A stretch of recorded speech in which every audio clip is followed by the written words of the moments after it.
Is this the highest spec off-road factory defender ever built? Welcome back to Behind the Scenes at Nene, where we break down what's going on here at one of the UK's leading Land Rover specialists, and we break down some of the history that we've got in this huge collection of Land Rover defenders.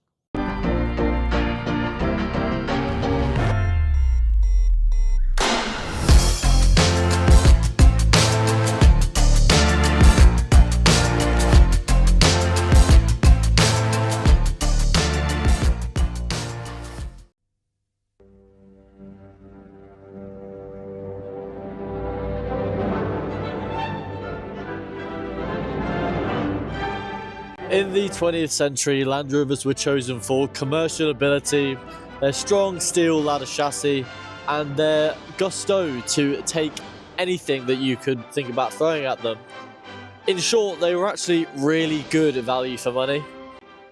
Aftermarket companies quickly enhanced lots of defenders with new parts that were still rugged, modular, and integrated cleanly with LR's pride and joy.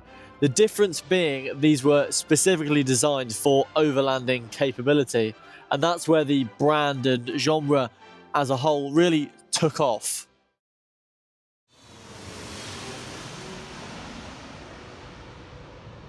As we move into the early 2000s, as travel became aspirational and adventure became almost desirable, very quickly a lot of heads started turning towards what had already been ploughing through some of the worst roads that our little island has to offer.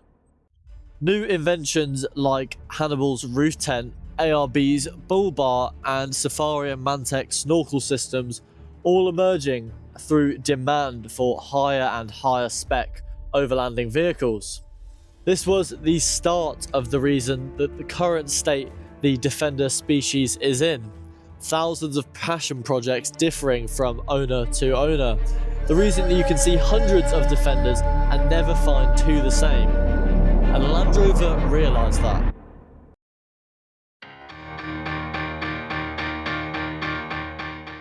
Introducing this, the Land Rover Defender Adventure Edition. Produced in the Celebration series alongside the Heritage and autobiography versions, this solidified the aftermarket, showing the Land Rover recognised decades of passion put in by their customer base. Whilst Land Rover had taken part in events like Camel Trophy and the G4, and quietly encouraged the innovation and production of aftermarket overlanding parts, even creating higher spec vehicles provided privately for such events, this was completely different. As the British icon steered from utility to lifestyle, many were left disappointed by the slow and steady changes made by the factory in each generation to this effect. But a solid factory statement available for public purchasing, nodding its hat towards the beginning and large part of how the Defender became so popular, was, in my opinion, the perfect last page in a legacy I doubt we'll see the scale of again. Let's talk about what's actually included in the car and what it costs you.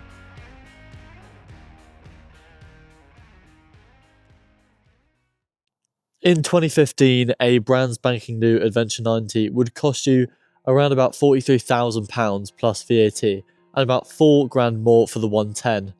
Quite agreeable considering these were being modelled as the last of the line collectible Defenders. Inevitably, most of these haven't seen the action and adventure that their build suggests. Preservation and weekend fun has been the lives for the majority of them, being some of the newest classic Defenders you can get your hands on. Initially, in the first few years, prices dropped to about £35,000, but to everyone's surprise, they sort of stayed there and then continued to rise come 2019-2020.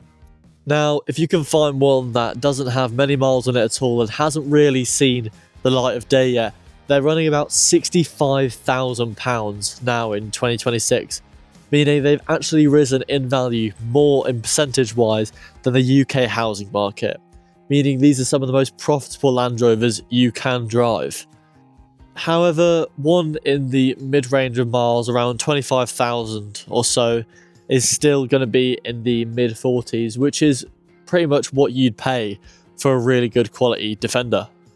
But I think it's time we get into what sets these apart and what Land Rover curated to be on its overlanding representative.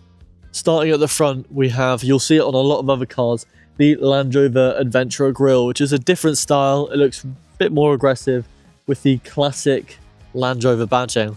Moving on, a classic theme you'll see around the car, we have the really aggressive steering guard. It's thicker than normal steering guards on other Defenders. You also have the gloss black grille matching the headlight surrounds, bonnet and wheel arches, signalling that this isn't your standard Defender from the get-go. Moving on, we've got the factory-fitted snorkel made to protect the intake in extreme conditions or take the car wading. And then you've got 16-inch black sawtooth alloys fitted with MT contact tyres. A huge part of the build being the OEM roof rack.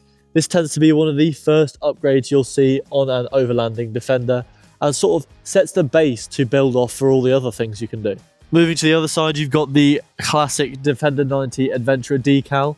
Setting this apart from other Defenders, down here we've got the same aggressive, thick steel rock sliders, which sort of is a running theme across the entire undertray. It's extremely well protected. All around, it is just a real beauty of a Defender. But thank you very much for watching this week's episode of Behind the Scenes here at Nene. If you enjoyed this video and want to see more, please subscribe and let me know in the comments if there's any particular type of vehicle or sort of content you want showcased. We have one of the biggest Land Rover collections in the entire of Europe, and it will be my pleasure to unpack and sort of help you guys understand it all. Feel free to click the link in our bio and the link down this video to go over to our website and see this vehicle. They're all for sale. All the vehicles in this video have been for sale because you never know, your dream Defender might be in there somewhere or something close to it, because like I said, these vehicles are so individual and they all have their own personalities and they're so chop and changeable. And that is what we are here for here at Nene, to help you achieve a car that's really just going to turn that smile factor on in the morning. But thank you very much and Happy New Year.